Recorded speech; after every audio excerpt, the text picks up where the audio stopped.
Hey YouTube, this is a set of boots that I'm gonna do make an attempt to resole, and this is gonna be like a multi-part, but I'm gonna splice it all together, probably try to just narrow it down to what I actually did. So basically I bought some Vibram soles. My boots are some 20-plus-year-old not Red Wings, I'm wearing Red Wings, but these are Wolverines. And they're just a round toe, very comfortable boot. I mean, these are broken in, and when I wear these, they fit like a glove. And they're a nice light weight boot. That's just a good overall general boot. And I didn't want to buy a round toe boot because I priced them out, and you know, they're very expensive for what they are. Anyhow, so the issue with these is basically they sat for about 13 of the last 22 or 23 years, and the soles, which I can't recall, was it was a crepe sole, kind of like this Vibram, and they basically crumbled after sitting for 32 years basically on a closet shelf. And so when I actually went to pick them up, they just started crumbling, and I ended up having to just scrape off all the excess glue and the excess sole, which, like I said, crumbled apart like cornbread basically. And I try to clean these as best I could.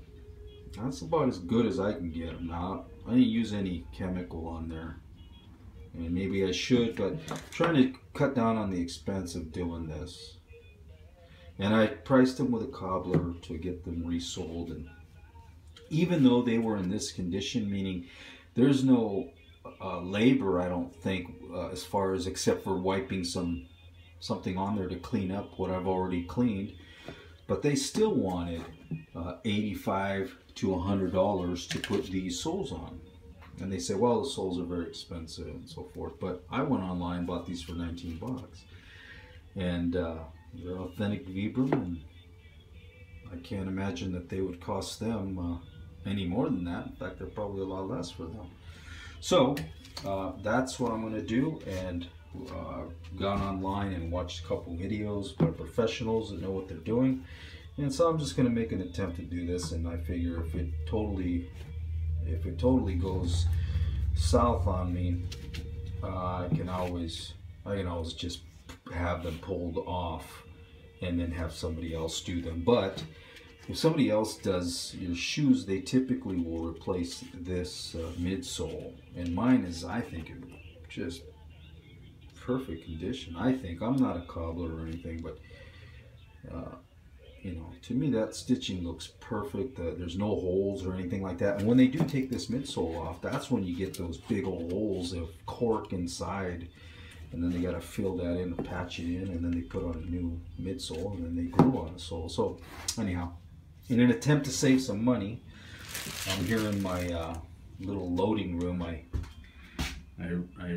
removed my bench, my loading bench, and from inside my house, and I took it out to a little house that I have in the back. That was actually it was a house. Now it's a storage room and a laundry room, and then this little room, which is now my loading room. So I cleaned it up, cleaned it out, and put some lighting. You know, anyhow, you don't need to see that. But what I did is I went online, like I said, I went to eBay and bought these for 19 bucks. I bought this glue, which is comes pretty highly rated. It's a Weldwood contact cement, and you definitely need a contact cement. This is only a 3-ounce bottle. It's $4.50, I think, $4.50. And the idea from the videos that I've seen is basically I'm going to rough this up. So I'm going to use the wire brush that's cleaned, it doesn't kick up too much dust, and then I'm going to put some contact cement on this midsole. I'm going to put some contact cement on this bottom of the actual sole, and not too much, but you know, like they say, not too little, but enough to where it covers it. And then you're supposed to allow it to set up, tack up, and once that's done, then you're supposed to bond the two, Now that's the key part, is the bonding of the two, because if you do this incorrectly, in other words, if you get the placement incorrect, let's say you have it over here, you know, underneath, you just kind of overlapped your own midsole, then you basically fucked it up.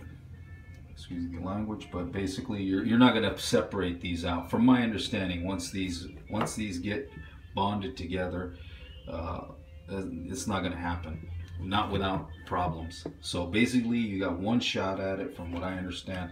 So what I'm going to do is I'm going to take a pen and kind of set these on the table like this, but flat, and then I'm going to do a little tracing exactly where I want it, so that when I put the glue down, I'll just and then I'm ready to make these contact. I'll put it right on the line, so I'll just kind of just place it right on top of my line, and then I'm going to use actually a hammer. You know, a cobbler has these cool little tools that's like a shape of a foot. It's steel, and you're supposed to put this down, and they pound it, and it works real well. Unfortunately, if you look on this Red Wing, I don't know if you can see it, but I'm sorry, I keep calling this a Red Wing. It's a Wolverine. Anyway, you can't see it anyways, but it's a still has an intact, in excellent condition footbed that is spongy, so it already has it, but it's already permanently affixed to the bottom of the shoe, so I can't pull it out. And so it doesn't make any sense to try to pound it too much, because it's going to be having some play with that in it anyway. So what I'm going to do is I'm going to, like I said, put the thing on, contact it, and then I'm going to slip into the boot, and I'm going to use my weight, about 190 pounds.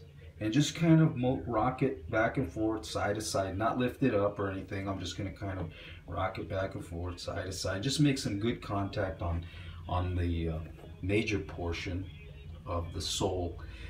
And then I'm going to go back, and I have some tools that I've used for other things, and some little clamps to clamp the edges, and just really make sure that that's bonded well. Because that could be the big issue if that lifts up. So hopefully that won't happen, and we'll see how it works out. If I do it right, it should contact. And then I'm going to use either use a knife or this utility knife, which I have a new blade in there, because you need to trim all the excess, and that's another issue. You got to do it right, not cut your boot, and you don't want to cut it too far underneath. You want to do it slowly and carefully. But that's what I'm going to do. I'll come back and splice in a vid, maybe showing in the process. If not, just the final vid showing you if it worked out or not. Okay, till then.